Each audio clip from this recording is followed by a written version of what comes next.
guys, welcome back to another Q&A video. It's been a while since I did the last one, and I want to keep doing them semi-regularly because I don't always have time to answer all the questions on my Ask.fm or on Tumblr or on Twitter or on Facebook or any of the other social media sites that I have. So I wanted to make a collection of some of the funniest, most interesting, and kind of in-depth questions across my social media sites that I've gotten recently. Some of them I've answered already and some of them I haven't. So if you ever have a question, make sure that you submit them to one of those social media sites and I'll maybe pick one for one of these videos. You can find all my social media links down below in the description. But that being said, let's get started. Question number one, what are your plans for the summer for cons and stuff? I am going to be at a number of places this summer. The first place I'm going is E3, which is in the middle of June. That's in LA. I will be there doing some stuff for Twitch, so I will be at E3.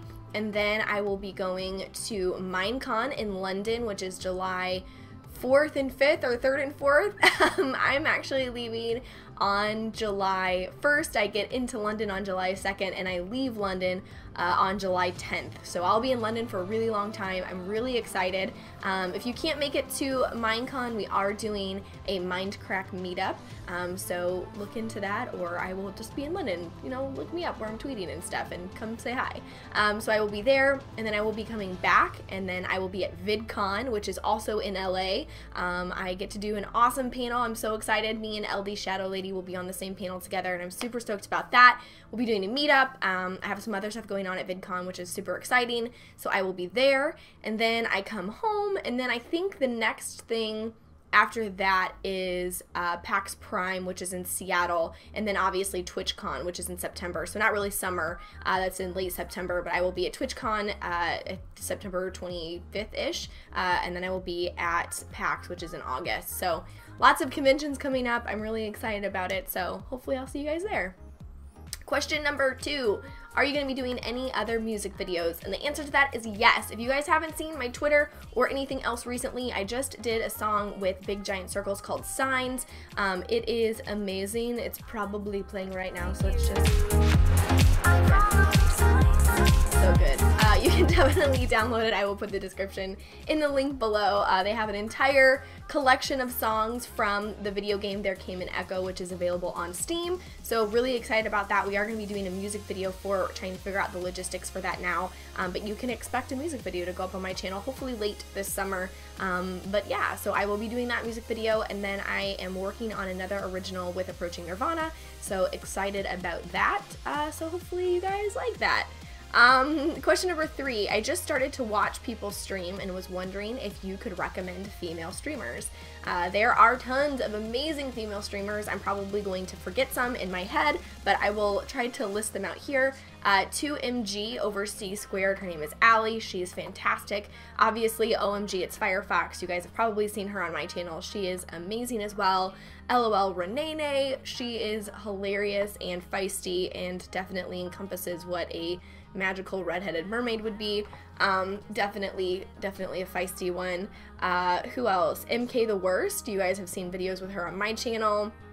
Maddie Maneater, she is starting to get back into streaming. She took a break for a while, but she's starting to get up. She's pretty cool. She's from New Zealand, got a little bit of an accent.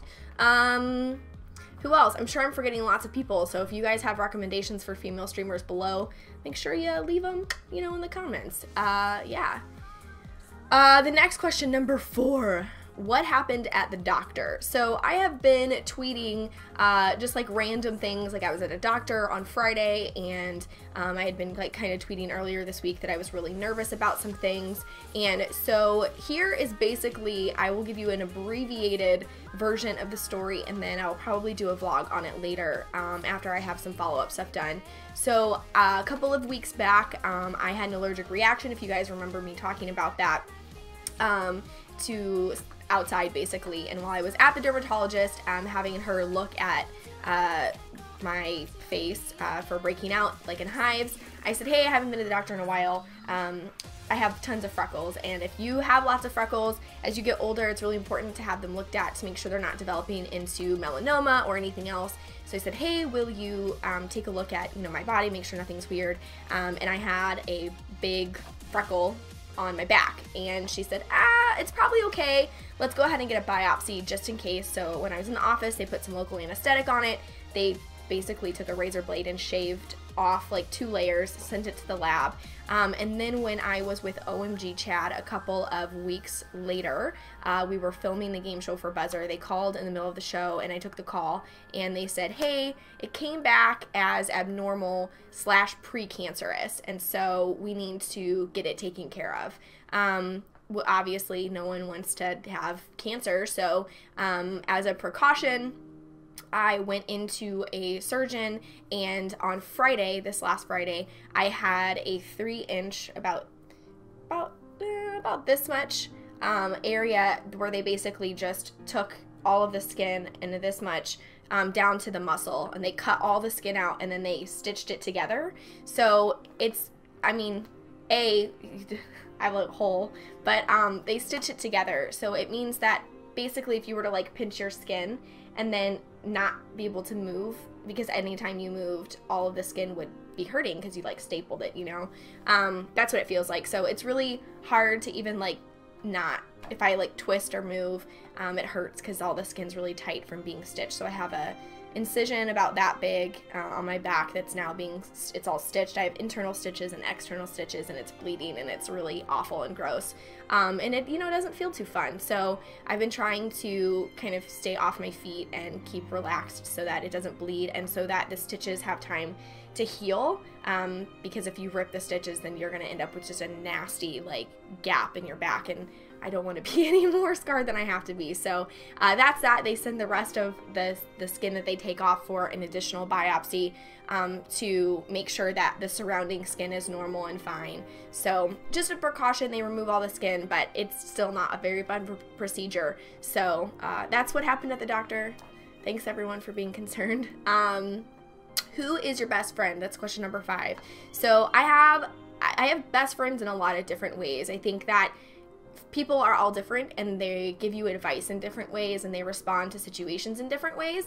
And so I have friends that I go to for advice on certain things, or I go to talk about problems, or I want to do certain funny things with. I have friends that enjoy, you know, going to the movies, and other friends that don't, or friends that like shopping and other friends that don't. So I have a couple of best friends. Obviously my mom is one of my best friends. We do like everything. She's like my mom. We go to movies and she takes me to, you know, go to the surgeon, and yeah, my mom is like one of my best friends. I tell her everything.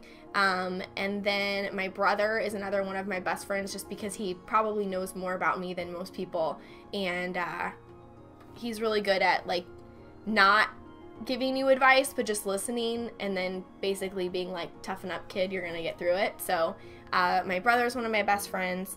Obviously Chad and I have been through a lot. He was there with me when I got the call from the doctor, and he was really cool about it, and I was like obviously upset because I didn't know it was gonna happen. Like, do I just go get it removed? Do they do like chemo? Like, what do they do? And then he was with me when I broke my ankle too. So Chad and I have been through some drama together, and he's just an overall good person, great for advice. Jordan is one of my best friends. Obviously we do a lot of gaming together, and you know, I've done his makeup and stuff. It's great. So he's one of my good friends. MK the Worst and Maddie and I have gone on vacation together and done things. So I mean, I have lots of best friends, but I mean, those are probably like my 5 closest friends. Question number 6. What color would you dye your hair if red wasn't an option? I would go back to my rainbow hair for sure. If I couldn't just have like just red hair, I would definitely go back to my rainbow hair. I miss it a lot. It was just a lot of upkeep, and it makes me sad. I don't have it. I have my extensions still, but it's not the same as having my rainbow hair. I loved it. Number 7, are you still going to do a house tour? Yes. So I've been traveling a lot with Twitch. We've been working on TwitchCon and doing a bunch of work for that, selections for panels, things like that, trying to get schedules ready. So between traveling and work, and the construction on my house literally just got done like a week ago. So there's still like 2-3 more things I have to like hang a TV up on a wall and some things like that. So yes, I will still do a house tour, but I've only lived here for almost 2 months, but we've like completely renovated the kitchen. We had to paint the entire house. Like, there's been a lot of things that have been going on. So as soon as those last couple things are done, I will be doing a house tour.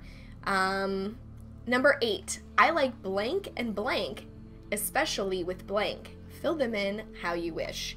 This is literally the first thing that came to my mind. I like peanut butter and bananas, especially with chocolate.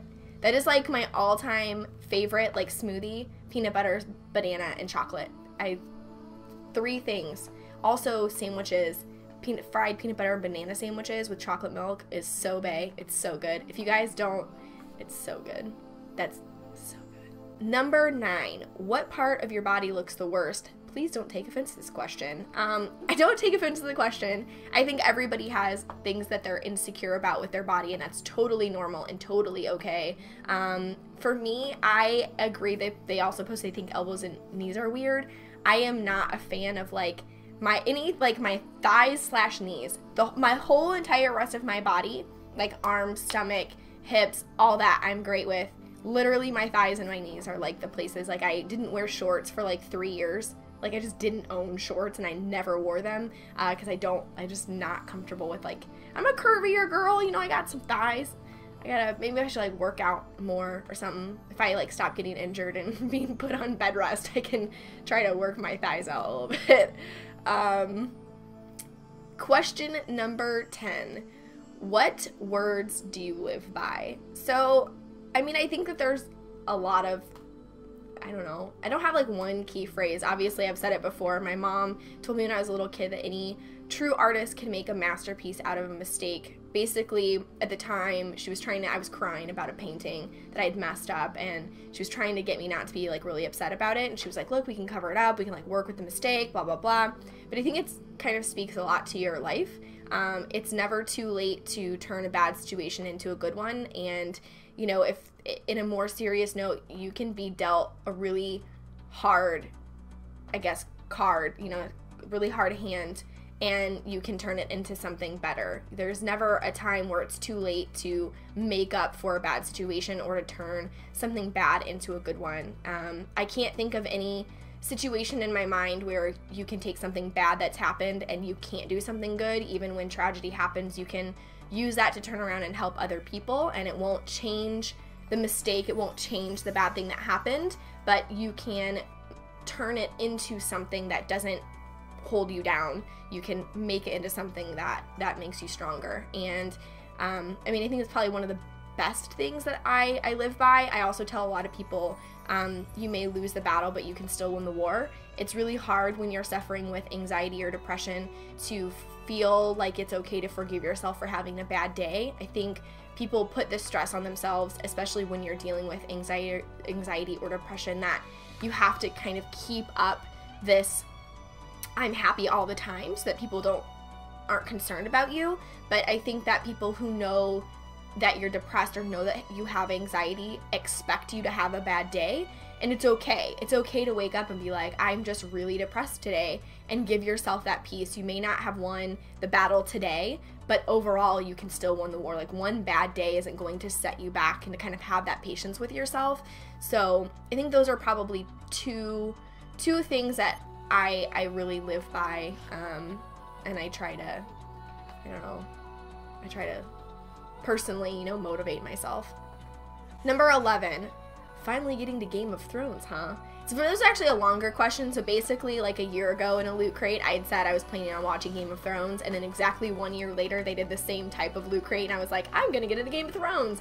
So like a year had passed, I still hadn't watched it, but I actually am into Game of Thrones now. I'm like halfway through season 2, and I'm watching a few episodes per week, trying to get caught up, and I just really enjoy it. So it took me a while to get into it, because it's hard for me to like do things that like everyone's hyped up about, and I was so far behind that I was like, I'm gonna be watching this by myself. And I don't have a lot of time to watch TV, so I figured that now that I was pretty much on like restricted activity all weekend, and I was gonna be like laid up in bed and watching things on the sofa, that it would be a good time to get into Game of Thrones. So the other day, like on Friday when I had surgery, I think I watched like 9 hours of Game of Thrones. Like, I was in bed from like 4 p.m. until like 1 or 2 a.m. the next day, and I just watched Game of Thrones like the whole time. So yeah, finally into Game of Thrones. Can't be mad at me now. Question number 12. As a woman with sort of big boobs, in parentheses it says, too big for my tiny back, but not in general, I don't understand why in the world some women wear 90% of their boobs out but complain when people look. I don't think having cleavage is an excuse for harassment at all, because it's not. But why do people complain when others look? People look at me too and I dislike it, but if my nice boobs are out, it's kind of obvious that someone's gonna look. Damn, I would look too. I ain't a pervert, but I ain't blind. I read that question in its entirety because I think it's important to like not get angry at the original poster. I actually did answer this question on Tumblr, and it's kind of it's a very gray area, and it's kind of hard to answer this question without fully like saying one way or the other. So I think that they have a point, right? They have a point that if you have a body part exposed, people are probably going to look at it. But in the same token, it doesn't mean that that gives somebody consent or the right to comment or harass you or heckle you about it, right? So for me personally, when I get dressed, especially for videos and for vlogs, I know when I'm wearing something, if it's probably going to get comments. It's why I wear, if you look at a lot of shirts, I wear undershirts under my t-shirts because I don't want them to be lower.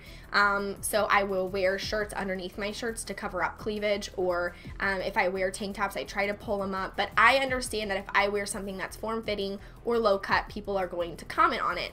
It doesn't mean that it gives people the right to comment on it, because it doesn't. You never ever have the right to make somebody feel uncomfortable about their body, and I think that is so important to say. However, I think that we have to have at least some kind of an awareness of things that could potentially raise concerns or comments or questions, and not be naive to saying that, well, it shouldn't happen, so, you know, we don't. It's like saying that if you leave your house unlocked, like someone shouldn't rob you, so you can leave your house unlocked. Like, well, someone shouldn't rob you, but people do rob you, and so therefore we still have to protect ourselves by locking our doors. Some people get security alarms. Like, you have to kind of go into it with an awareness of like, this could potentially happen to me. Again, it doesn't make it right, it doesn't make it okay, but I am one of those people that I don't like getting comments about it, and I understand when I wear something that I could potentially be called out for it, or I could potentially have somebody say something about it, and so I try to dress in a way to minimize those comments. I know when that happens, and so I think that it's important not to be naive, but I think it's also important for people to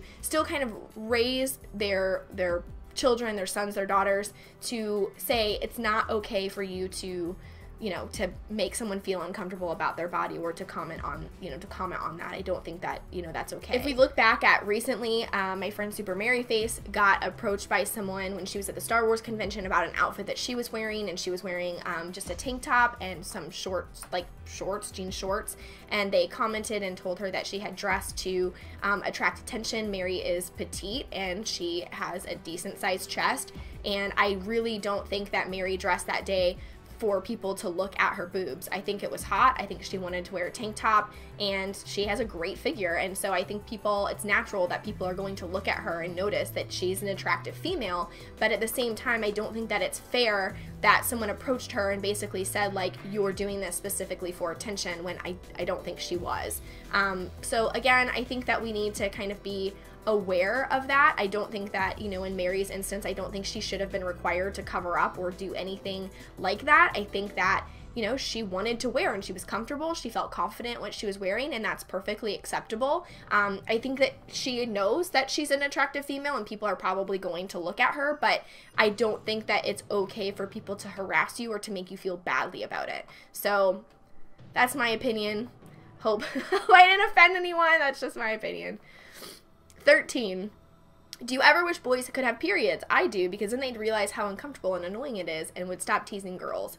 No, I don't, because we do not need everybody to be cranky. Like, sometimes girls on their periods can get really cranky, and some girls it doesn't affect them at all.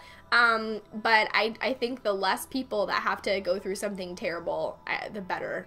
They are definitely not comfortable. I think boys have their own set of challenges with their, you know, junk that they have to deal with, that I would never want to deal with any of that. So I would gladly take my periods over being a boy, and I'm sure that boys feel the same way, so, you know, I think it works out. Number 14, I saw you had your nose pierced and you have your belly button pierced. If you could, would you get any more piercings and where? I did have my nose pierced. There's pictures of it on, I think, Instagram, and I did a video on it from my vlog last summer when I was in New York. You can actually see me getting my nose pierced.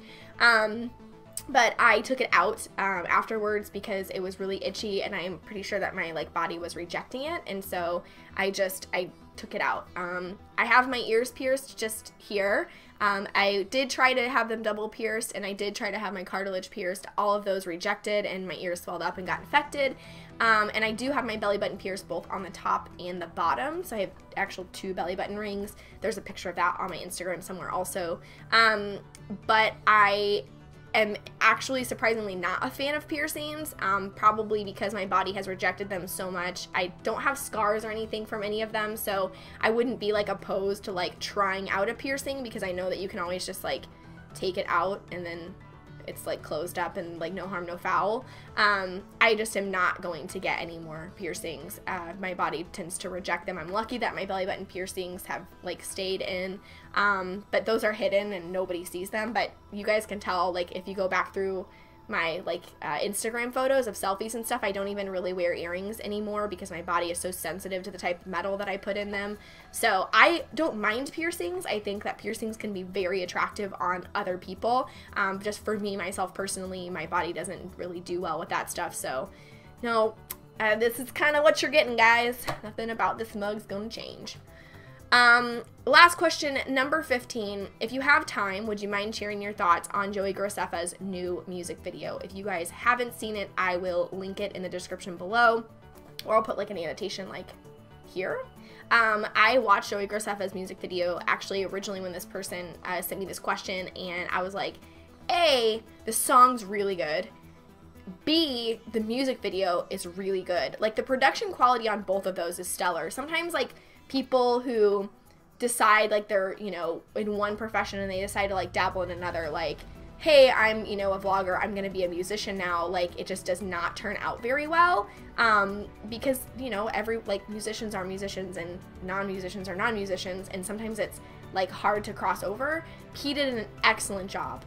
A, the song itself is phenomenal. B, the music video is amazing. I love fairy tales and the whole kind of theme of the video I absolutely love. I think he did an amazing job. But on top of that, the message behind it I think is absolutely phenomenal. I think it has a great message. Don't wait for someone to tell you that it's okay. Sometimes you just have to take life, take control of your own life and do things that make you happy, and you have to, live for yourself and live to be yourself and embrace the person that you are. And I think it's a wonderful message. I don't know, I've met Joey via gaming. We've done a couple of videos together, but I don't know him personally, but I can definitely say I'm very proud of him. I think that it's always wonderful to me when people can step up and say, this is who I am and I'm proud of myself, and I had to kind of fight to be here, and I'm glad that I'm where I am today, and I'm happy with the person that I am. And I always think it's even better when people do that, to serve as a role model for others. So definitely like it. If you guys haven't checked it out, please do so. And yeah. So those are my 15 questions. I hope you guys enjoyed. I'll try to do this, on a monthly, semi-monthly basis. If you have questions, again, make sure that you go to Twitter. Ask.fm and Tumblr are usually the best for archiving. They don't get lost in messages. So you can go to any one of those. You can comment on Instagram pictures, whatever. That's where I pull them all from. So thank you all so much for watching, and I will see you in game soon. Bye. You ready? I did this with Dad, and Dad made that same face. It's genetic.